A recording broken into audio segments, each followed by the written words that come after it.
Hey, everybody, it's Pastor Vern with the daily update for April 15th, Wednesday, the year 2020. We talked about a little bit yesterday that we were going to look at the fruits of the Spirit, and if you want to kind of look at that a little bit on your own too, it's in the fifth chapter of Galatians. They talk about the fruits of the Spirit.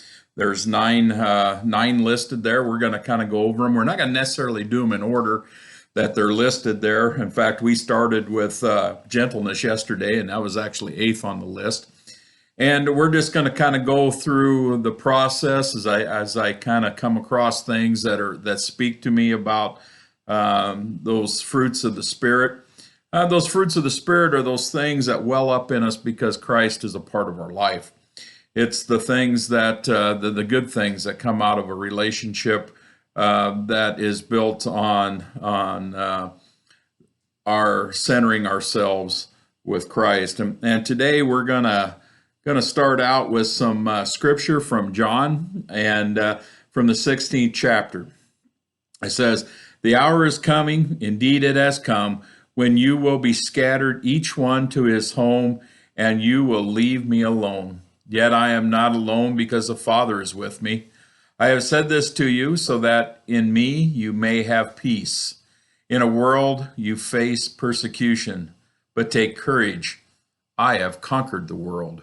And today we're going to talk about peace. Now, that's something a lot of us are striving to try to find in the midst of what's going on these days. And one of the things about that is what we're really struggling with it is we tend to listen to the news, and we hear the same stories over and over, and then we hear conflicting stories, and it's hard to know what's really the direction that we need to go. What measures we should take, what things we should risk, and what things we shouldn't. And there's going to be a lot of controversy on that because once you get deep into something like this, people look at a lot of hindsight and they say, well, I had the right idea. Well, where were you from the beginning? Sometimes that's kind of the question. But it's our nature to see conflict in times of stress. And whether or not it's fruitful or not depends on how we take it. It depends on who we're willing to listen to and how we're willing to boil that information down. And that's kind of our process of having peace, is being able to boil that information down and being able to relate to what's going on in a positive manner, because there are some positives about what's going on. We see a lot of families that are reconnecting in a very positive way. We see some opportunities to do ministry in a different way. We've had a lot of folks that have been a part of our online ministry who have not been a part of our ministry in other ways, and we're very pleased that we have those folks that are being a part of this. And we hope that at some point when we get back to meeting together, that they might want to come and join us in person. And this idea of peace has to come from some certain factors that we are willing to accept and willing to be a part of our lives. And one of those is we have to have the presence and the experience of right relationships. And when we talk about that, we talk about I'm talking about a relationship with Christ, and to have that in the right perspective. Now, we know bad things happen in this world, and sometimes we wonder why God allows those to happen, and I think Jesus had taught us a lot about that. He didn't tell us that our suffering would go away. In fact, he was pretty clear that there would be suffering in this world, but he also says that we can power through it with him by our side. We can't outguess God's purpose for things. And one of the things that happened, we live in a fallen world, and we have allowed evil to become part of the world. And even though it's God helps us to combat it, we still have to deal with those things. One of these things is tranquility of the soul, and I think we really struggle with that because we have a nature that says we're not doing enough, we're doing the wrong thing, we're not sure of ourselves. And we don't have to be sure of ourselves, but we have to have a certain tranquility in our soul to know that Christ, if He's the center of our life, we will be guided. Tough decisions come to us every day, and whether we're in our normal circumstances or in a circumstance like we find ourselves now, and part of the process is to allow your heart to be open to what is laid upon it by your faith. You know,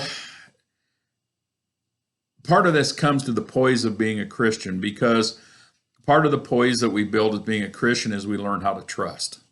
We learn to trust that that God is going to guide us. That even if our life comes to an end, we get to go home and be with Him, and we can't really be defeated in any significant way. And one of the things about your tranquility and your harmony of life, and taking care of the agitations that you suffer, is my dad used to tell me sometimes when there was difficult things going on in our lives.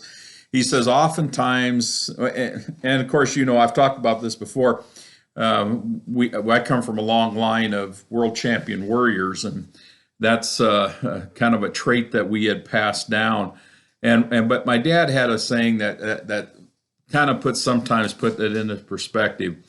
And being generations of farmers, the weather was very important to us. What was going on?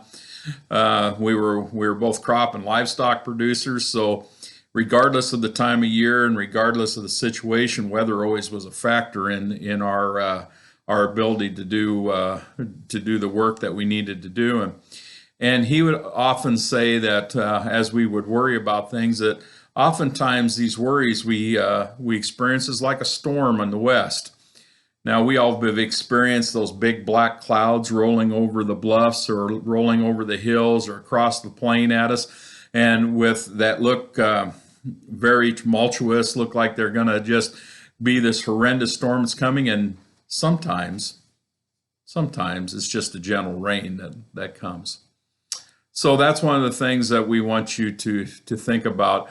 We may have seen this storm cloud, and there may be storm clouds still gathering, but yet, it appears that the dire predictions that were given earlier are going to be less severe than we thought. Maybe the raging storm is going to be more of a gentle rain than the event that we thought was going to be so devastating. And we're going to continue to pray that that is what the outcome is going to be. All right. Well, it's good to see you all again today. And that'll be peace that we talked about today. That peace, that inner tranquility that we have to build for ourselves. And I know that's difficult. I struggle with it myself. And we're going to move on. We've got 7 more to go over this next few days. I look forward to having a chance to share with you every day. Remember that we'll be building a worship video for this weekend, and we hope that you will join us then. Till then, watch out for each other, do the best you can to help each other, but be safe. Blessings.